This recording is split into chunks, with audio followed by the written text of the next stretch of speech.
అలా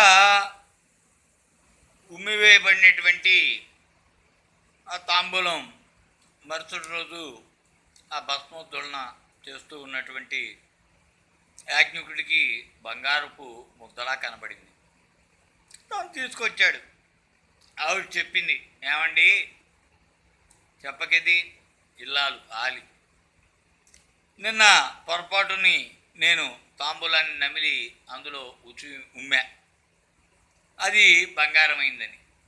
ఈ వార్త వెంటనే ప్రబలీకృతం, ఈ చివరి నుంచి ఆ చివరికి ఆ అగ్రహారం మొత్తము కూడాను వ్యాపించింది.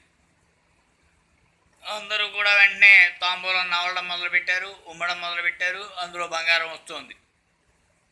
ఆ బంగారాన్ని తీసుకుంటున్నారు.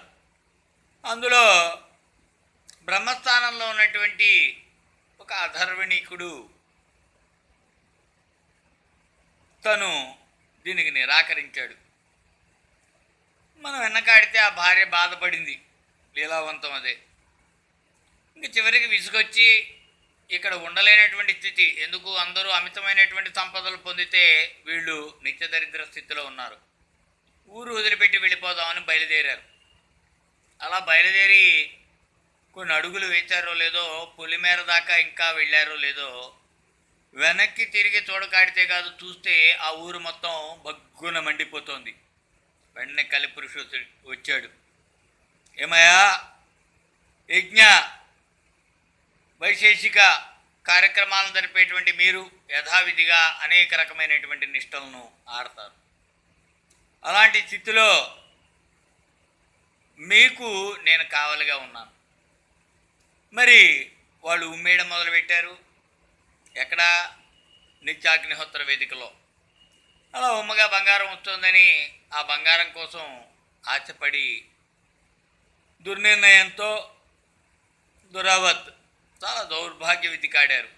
వెంటనే వాళ్ళందరిని నాశనం చేయాలి. కానీ చీకాడితే నువ్వు అక్కడ ఉండిపోయావు, నువ్వు ఎప్పుడు యువతలకు వస్తే అప్పుడు వాళ్ళందరినీ కూడా నువ్వు నాశనం చేద్దాం అనుకున్నట్ట అని చెప్పేట కలి. దీనిలో ఆంతర్యం ఏంటండి? కలి కూడా అభిమంత్ర ప్రభావానికి యుతమై ఉన్నటువంటి వాడిని సదా సంరక్షిస్తాడు. కాబట్టి మనం కలిని నిందించకూడదు. అంటే కలియుగం అండి అందుకని, కలియుగం ఉండి అందుకని ఇలా లేరండి. పూర్వపు మనం వెన్నకాడితే ద్వితీయ యొక్క కుమారులైనటువంటి దైత్యులు ఏ విధంగా అయితే ఆదిత్యులను నిరంతరము వేధించారో, ఈ వైషమ్యాలు అనేటువంటివి యద్భావం ఇక్కడ ఉంటూనే ఉంటాయి. కాబట్టి దురావతిది, నేను ధార్మికుణ్ణి, నేను ధర్మం ఆచరిస్తున్నాను కాబట్టి కలి నా ఇంటికి వచ్చి విడిది చేసి వీళ్ళ చేత ఇలా చేయిస్తున్నాడు అనేటువంటిది కాదు. ఒకడిని మంచివాడు అన్నాడంటే పక్కవాడు ఓర్చుకోలేక రోషంతో చేయకూడనటువంటి పనులు చేస్తాడు. కాబట్టి ఉపసంహారక క్రమంలో ధర్మో రక్షతి రక్షత, ధర్మో రక్షతి రక్షిత. ధర్మాన్ని నువ్వు రక్షించు, అది నిన్ను రక్షిస్తుంది. ఎందుకనండి? అసలు ప్రభావ విద్యదే. ఈ శరీరం కాదు, ఈ భూమండలం యొక్క జీవితం కాదు. అనంతమైనటువంటి కాలంలో అనేక జన్మాల తర్వాత వచ్చినటువంటి క్రమం. పూర్వజన్మకి ఇది కాదు, మన పురాకృతమైనటువంటి దోష భారాన్ని రహితం చేసుకోవడానికి ఈ కలిగినటువంటి ఈ మానవ జన్మని మనం ఉపయోగించుకోవాలి. ఎందుకంటే పరమోచ్చ అంటే కాదు, మనం సదా మళ్ళా ఇక్కడి నుంచి తిరిగి పుట్టకూడదు అనేటువంటి రీతిలో వెళ్ళాలి. ఇదివరకు మన వాళ్ళు అంటూ ఉంటారు, నిర్భోగవంతు కాడితే ఆ డబ్బులు లేవు కాబట్టి, చాలా రకాల బాధలు పడి ఉన్నారు కాబట్టి ఇంకా పుట్టకూడదు అనుకుంటున్నారు. మనం భోగలాలసాలలో ఉన్నాం.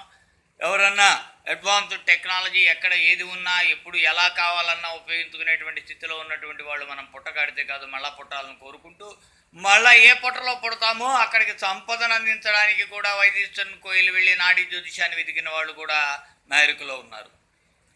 అలా అని కాదు, ఎప్పుడైనా సరే చాలా రకాలైనటువంటి కష్టాలతో కూడుకున్నటువంటిది దేహభారం. నేను ఎంత కాడితే అందరూ దైవాంశ సంభూతులే. ఈ దైవాంశ సంభూతులంతా ఇక్కడ నిలబడితే ఎందుకుంటున్నారా అంటే పూర్వజన్మలో ఏదో ఆటంకమైనటువంటి శాపవశక్తి ఈ భూలోకంలో మానవులుగా పుట్టి ఉంటారు. పుట్టకాడితే కాదు, పుట్టిన పొట్ట నుంచి కొన్ని విముక్తి కర్మలు కాడాలి. అంటే యథావత్తేది శోధాక్రియలు ఆ పితృ పూర్వ వైశేషికాలను నిర్వర్తించి తన జన్మ కాడితే తాను విధిగా చేసుకున్నటువంటి వివాహ ఉచితమైనటువంటి అదిగో ఆ కుమారులకి కావలసినటువంటి మంచి చెడు చూసిన తర్వాత వానప్రస్థాశ్రమ వాసులై విడవతగినటువంటి అన్ని రకాల బాధ్యతలను విడిచి అన్నీయూ తీరిన వయసి అని అడుగుతాడు రుద్రంలో. అంటే ఏ రకమైన ఆటంకము లేకుండా నిన్ను తలవడానికి, నిన్ను చేరడానికి, కోరిక కలిగినటువంటి మనస్సును నిలబెట్టడానికి కావలసినటువంటి హితవీయా అని అడుగుతాడు. కాబట్టి ఆ హితవత్ కర్మలను ఆడి పునర్జన్మ లేకుండా రహితంగా ఉండడానికి కావలసినటువంటి యావత్ భారత ప్రజలు కూడాను మనశ్చర్య కాడతారు. ఇది భరత మతం, ఇది హైందవ ధర్మం. కాబట్టి దీనిని ఆచరిస్తూ పునరాసక్తి రహితం అంటే ఇంక తిరిగి కోరిక లేదు, ఒకటే కోరిక, ఇంకా ఏ కోరిక లేకుండా తీర్చమని కోరడమే కోరిక. అదిగో ఆ కోరికతో నిరంతరం గడపగలిగితే ఇక్కడి నుంచి బలవంతంగా కాదండి, స్వచ్ఛందంగా విమోచనని పొందుతారు. స్వస్తి.